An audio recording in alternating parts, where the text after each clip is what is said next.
Exodus chapter 1. Now these are the names of the sons of Israel who came to Egypt with Jacob.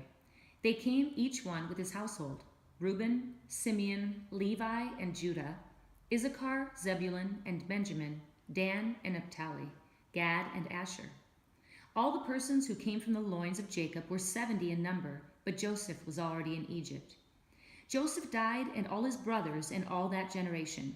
But the sons of Israel were fruitful and increased greatly and multiplied and became exceedingly mighty, so that the land was filled with them.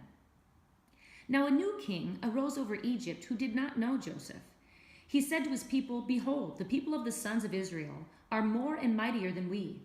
Come, let us deal wisely with them, or else they will multiply, and in the event of war, they will also join themselves to those who hate us and fight against us and depart from the land." And so they appointed taskmasters over them to afflict them with hard labor. And they built for Pharaoh storage cities, Pithom and Ramses. But the more they afflicted them, the more they multiplied and the more they spread out, so that they were in dread of the sons of Israel. The Egyptians compelled the sons of Israel to labor rigorously. They made their lives bitter with hard labor in mortar and bricks, and at all kinds of labor in the field, all their labors which they rigorously imposed on them. Then the king of Egypt spoke to the Hebrew midwives, one of whom was named Shiphrah, and the other was named Puah. And he said, "When you are helping the Hebrew women to give birth and see them upon the birth stool, if it is a son, then you shall put him to death. But if it is a daughter, then she shall live." But the midwives feared God and did not do as the king of Egypt had commanded them, but let the boys live. So the king of Egypt called for the midwives and said to them, "Why have you done this thing and let the boys live?" The midwives said to Pharaoh, "Because the Hebrew women are not as the Egyptian women, for they are vigorous and give birth before the midwife can get to them." So God was good to the midwives, and the people multiplied and became very mighty. Because the midwives feared God, he established households for them. Then Pharaoh commanded all his people, saying, "Every son who is born you are to cast into the Nile, and every daughter you are to keep alive." Exodus chapter 2. Now a man from the house of Levi went and married a daughter of Levi. The woman conceived and bore a son, and when she saw that he was beautiful, she hid him for 3 months. But when she could hide him no longer, she got him a wicker basket and covered it over with tar and pitch. Then she put the child into it and set it among the reeds by the bank of the Nile. His sister stood at a distance to find out what would happen to him. The daughter of Pharaoh came down to bathe at the Nile, with her maidens walking alongside the Nile, and she saw the basket among the reeds and sent her maid, and she brought it to her. When she opened it, she saw the child, and behold, the boy was crying. And she had pity on him and said, "This is one of the Hebrews' children." Then his sister said to Pharaoh's daughter, "Shall I go and call a nurse for you from the Hebrew women, so that she may nurse the child for you?" Pharaoh's daughter said to her, "Go ahead." So the girl went and called the child's mother. Then Pharaoh's daughter said to her, "Take this child away and nurse him for me, and I will give you your wages." So the woman took the child and nursed him. The child grew, and she brought him to Pharaoh's daughter, and he became her son. And she named him Moses and said, "Because I drew him out of the water." Now it came about in those days, when Moses had grown up, that he went out to his brethren and looked on their hard labors. And he saw an Egyptian beating a Hebrew, one of his brethren. So he looked this way and that, and when he saw there was no one around, he struck down the Egyptian and hid him in the sand. He went out the next day, and behold, 2 Hebrews were fighting with each other. And he said to the offender, "Why are you striking your companion?" But he said, "Who made you a prince or judge over us? Are you intending to kill me as you killed the Egyptian?" Then Moses was afraid and said, "Surely the matter has become known." When Pharaoh heard of this matter, he tried to kill Moses. But Moses fled from the presence of Pharaoh and settled in the land of Midian, and he sat down by a well. Now the priest of Midian had 7 daughters, and they came to draw water and filled the troughs to water their father's flock. Then the shepherds came and drove them away, but Moses stood up and helped them and watered their flock. When they came to Reuel, their father, he said, "Why have you come back so soon today?" So they said, "An Egyptian delivered us from the hand of the shepherds, and what is more, he even drew the water for us and watered the flock." He said to his daughters, "Where is he then? Why is it that you've left the man behind? Invite him to have something to eat." Moses was willing to dwell with the man, and he gave his daughter Zipporah to Moses. Then she gave birth to a son, and he named him Gershom, For he said, I have been a sojourner in a foreign land. Now it came about in the course of those many days that the king of Egypt died. And the sons of Israel sighed because of the bondage. And they cried out, and their cry for help because of their bondage rose up to God. So God heard their groaning, and God remembered his covenant with Abraham, Isaac, and Jacob. God saw the sons of Israel, and God took notice of them. Exodus chapter 3. Now Moses was pasturing the flock of Jethro, his father-in-law, the priest of Midian, and he led the flock to the west side of the wilderness and came to Horeb, the mountain of God. The angel of the Lord appeared to him in a blazing fire from the midst of a bush, and he looked, and behold, the bush was burning with fire, yet the bush was not consumed. So Moses said, I must turn aside now and see this marvelous sight, why the bush is not burned up. When the Lord saw that he turned aside to look, God called to him from the midst of the bush and said, Moses, Moses. And he said, Here I am. Then he said, Do not come near here. Remove your sandals from your feet, for the place on which you are standing is holy ground. He also said, I am the God of your father, the God of Abraham, the God of Isaac, and the God of Jacob. Then Moses hid his face, for he was afraid to look at God. The Lord said, I have surely seen the affliction of my people who are in Egypt, and I have given heed to their cry because of their taskmasters, for I am aware of their sufferings. So I have come down to deliver them from the power of the Egyptians and to bring them up from that land to a good and spacious land, to a land flowing with milk and honey, to the place of the Canaanite and the Hittite and the Amorite and the Perizzite and the Hivite and the Jebusite. Now behold, the cry of the sons of Israel has come to me. Furthermore, I have seen the oppression with which the Egyptians are oppressing them. Therefore come now, and I will send you to Pharaoh, so that you may bring my people, the sons of Israel, out of Egypt. But Moses said to God, Who am I, that I should go to Pharaoh, and that I should bring the sons of Israel out of Egypt? And he said, Certainly I will be with you, and this shall be the sign to you, that it is I who have sent you. When you have brought the people out of Egypt, you shall worship God at this mountain. Then Moses said to God, Behold, I am going to the sons of Israel, and I will say to them, The God of your fathers has sent me to you. Now they may say to me, What is his name? What shall I say to them? God said to Moses, I am who I am. And he said, Thus you shall say to the sons of Israel, I am has sent me to you.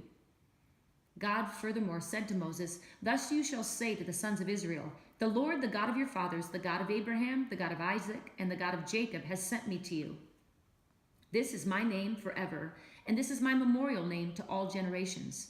Go and gather the elders of Israel together and say to them, The Lord, the God of your fathers, the God of Abraham, Isaac, and Jacob, has appeared to me, saying, I am indeed concerned about you and what has been done to you in Egypt. So I said, I will bring you up out of the affliction of Egypt to the land of the Canaanite and the Hittite and the Amorite and the Perizzite and the Hivite and the Jebusite, to a land flowing with milk and honey. They will pay heed to what you say, and you with the elders of Israel will come to the king of Egypt, and you will say to him, The Lord, the God of the Hebrews, has met with us. So now please, let us go a 3 days' journey into the wilderness, that we may sacrifice to the Lord our God. But I know that the king of Egypt will not permit you to go, except under compulsion. So I will stretch out my hand and strike Egypt with all my miracles, which I shall do in the midst of it. And after that, he will let you go. I will grant this people favor in the sight of the Egyptians, and it shall be that when you go, you will not go empty-handed. But every woman shall ask of her neighbor and the woman who lives in her house articles of silver and articles of gold and clothing, and you will put them on your sons and daughters. Thus you will plunder the Egyptians. Exodus chapter 4. Then Moses said, What if they will not believe me or listen to what I say? For they may say, The Lord has not appeared to you. The Lord said to him, What is that in your hand? And he said, A staff. Then he said, Throw it on the ground.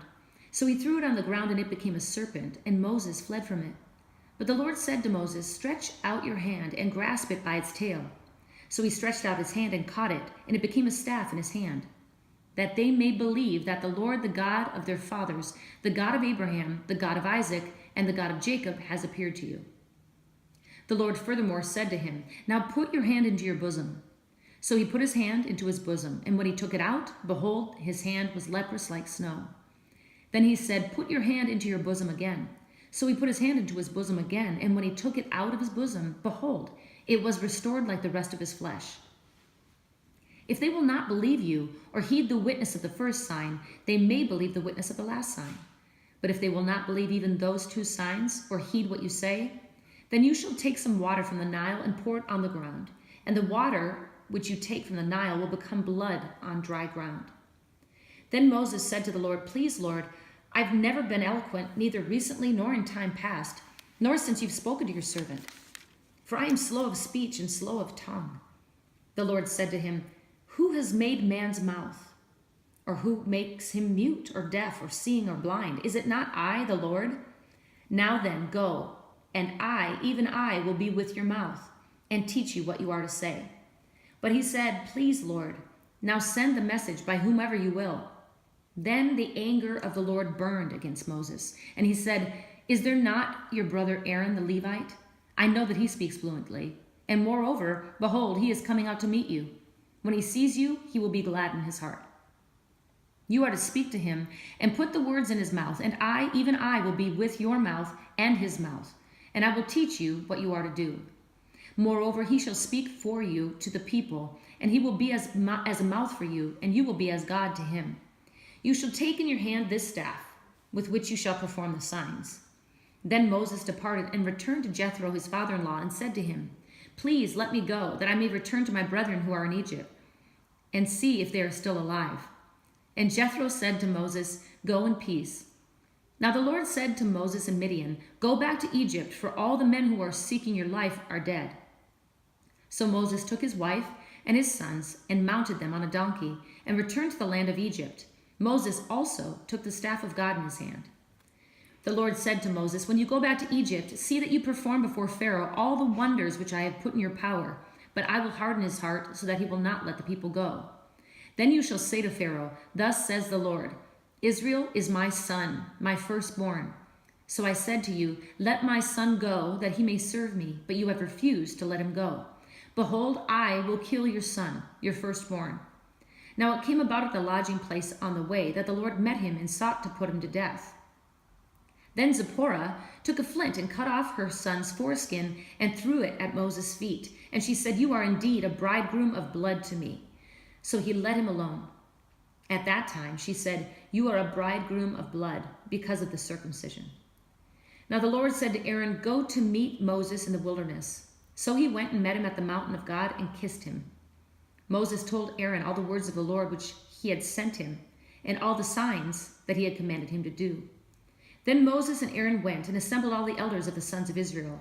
And Aaron spoke all the words which the Lord had spoken to Moses. He then performed the signs in the sight of the people. So the people believed, and when they heard that the Lord was concerned about the sons of Israel, and that he had seen their affliction, then they bowed low and worshipped. Exodus chapter 5. And afterward Moses and Aaron came and said to Pharaoh, Thus says the Lord, the God of Israel, Let my people go, that they may celebrate a feast to me in the wilderness. But Pharaoh said, Who is the Lord, that I should obey his voice and let Israel go? I do not know the Lord, and besides, I will not let Israel go. Then they said, The God of the Hebrews has met with us. Please, let us go a 3 days' journey into the wilderness, that we may sacrifice to the Lord our God. Otherwise, he will fall upon us with pestilence or with the sword. But the king of Egypt said to them, Moses and Aaron, why do you draw the people away from their work? Get back to your labors. Again, Pharaoh said, Look, the people of the land are now many, and you would have them cease from their labors? So the same day, Pharaoh commanded the taskmasters over the people and their foremen, saying, You are no longer to give the people straw to make brick as previously. Let them go and gather straw for themselves. But the quota of bricks which they are making previously, you shall impose on them. You are not to reduce any of it. Because they are lazy, therefore they cry out, Let us go and sacrifice to our God. Let the labor be heavier on the men, and let them work at it, so that they will pay no attention to false words. So the taskmasters of the people and their foremen went out and spoke to the people, saying, Thus says Pharaoh, I am not going to give you any straw. You go and get straw for yourselves, wherever you can find it, but none of your labor will be reduced. So the people scattered throughout all the land of Egypt to gather stubble for straw. The taskmasters pressed them, saying, Complete your work quota, your daily amount, just as when you had straw. Moreover, the foremen of the sons of Israel, whom Pharaoh's taskmasters had set over them, were beaten and were asked, "Why have you not completed your required amount either yesterday or today in making brick as previously?" Then the foreman of the sons of Israel came and cried out to Pharaoh, saying, "Why do you deal this way with your servants? There's no straw given to your servants, yet they keep saying to us, 'Make bricks.' And behold, your servants are being beaten, but it's the fault of your own people." But he said, "You are lazy, very lazy. Therefore you say, 'Let us go and sacrifice to the Lord.' So go now and work, for you will be given no straw, yet you must deliver the quota of bricks." The foreman of the sons of Israel saw that they were in trouble because they were told, "You must not reduce your daily amount of bricks." When they left Pharaoh's presence, they met Moses and Aaron, and they were waiting for them. They said to them, "May the Lord look upon you and judge you, for you have made us odious in Pharaoh's sight and in the sight of his servants, to put a sword in their hand to kill us." Then Moses returned to the Lord and said, "O Lord, why have you brought harm to this people? Why did you ever send me? Ever since I came to Pharaoh to speak in your name, he has done harm to this people, and you have not delivered your people at all."